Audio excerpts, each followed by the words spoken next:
I'm Anil Kumar, sharing with you a question based on concepts of planes. The question here is, explain why any plane with the vector equation of the form xyz equals to abc plus s times def plus t times abc will always pass through the origin. You can always pause the video, answer the question, and then look into suggestions. Now I'll try to show two different types of solutions to this question. Let's go algebraic way first. So we are given this equation from where we can write x as equals to a plus sd plus ta, right? We can write y as b plus se plus tb, and we can write z as equal to c plus sd plus t c, right? So that's what we can write. Now see what happens if I take t as equal to minus 1.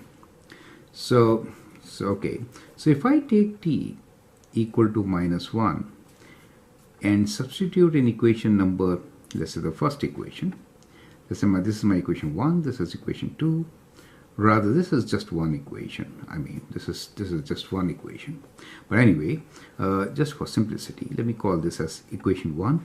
If I take value of t, because t could be any number, right? So we could take minus 1 also. So if I take t as minus 1, then we can find what s is, right? So taking t as minus 1 from the value of x, we get x is equals to a plus sd minus, I'm putting minus 1 here, right? So or let me write like minus 1a, right?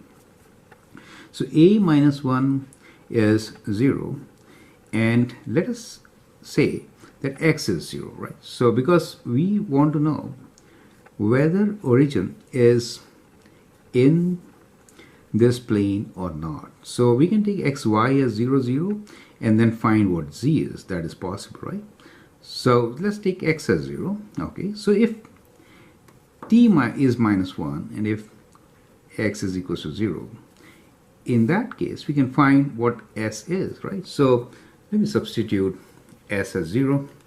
So we get 0 equals to a minus a 0 s times d, and that clearly gives us that this is possible for s equals to 0. So what we see here is that if t is minus 1 and if x is 0, in that case s is equals to 0. Now for this condition, when x is 0 and s equals to 0, t is minus 1, let's find what other points could be, right? What other points could be. So let's calculate y now.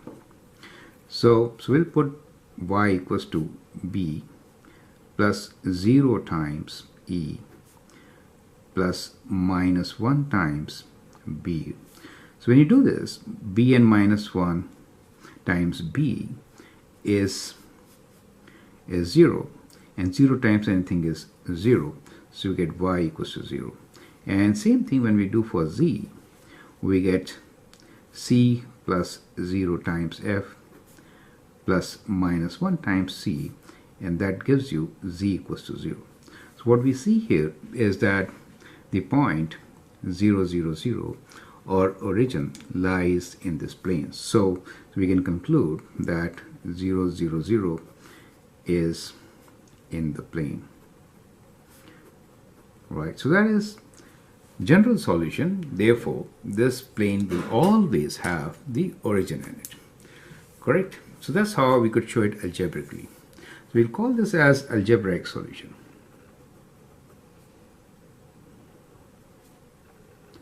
Now let's look into the concept. This is very important to understand why it is so, right? Why it is so. So let's consider the plane xyz, right? Now when I say that there is a vector which is S times DEF, right? S times DEF. So that means that from here the direction is kind of, let's say the direction is kind of like this. Okay, so I've drawn very parallel to this anyway. Let's say this is the direction, right? So this is, I'm writing for DEF, right? S times means any point along this line, correct? Now, when we are giving directions, these directions in vectors are free to move. Now, this is a position vector if it passes through the point DEF, correct? But that is not necessary, right? Now, this could be, this vector in this direction could be anywhere. It could be here, it could be here, right? Anywhere. It is not necessary that this direction will go through the origin. Okay, is that clear to you? Because all these vectors are same if I would have shown them with the same length, right? Well, in my drawing they are not the same length. Now, you know, or you can say scalar multiples. These are all scalar multiples of this particular vector, and they could define your plane. Okay, now let's look into the other vector which we have. The other vector which we have is t times ABC. So let's say ABC is some point here, right? Some point here. Now, since this is a position vector, and since we are also given this point ABC, now this vector could also be anywhere, right? It could be anywhere. However, since we are also given a point ABC, so this point ABC, since this point is specified, we are therefore restricted, and we say that this actually combination of these two actually represents a line. You see that? So that represents a line, and that is why our plane will have origin in it.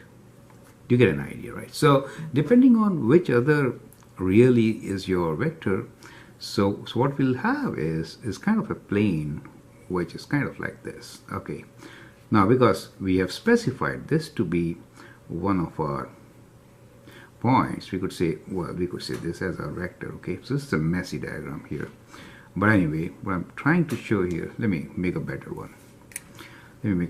So we'll just do like this. This is the diagram which is better, right? So we'll go like this, and this line I'm just drawing parallel to this. So that is the plane which is being represented from the given conditions. Let me call this as pi. Okay, so do you get an idea? So it is not any other plane. It is this particular plane which is being shown with the position vector ABC, which also forms the direction, one of the direction. And since the origin is there, the other vector is also going through, I mean the direction is going through the origin, and that's the kind of plane which you'll expect. So I hope with this concept it is clear why we have got that kind of a result, that the origin is always on such a plane. I'm Anil Kumar, and I hope it helps. Thank you and all the best.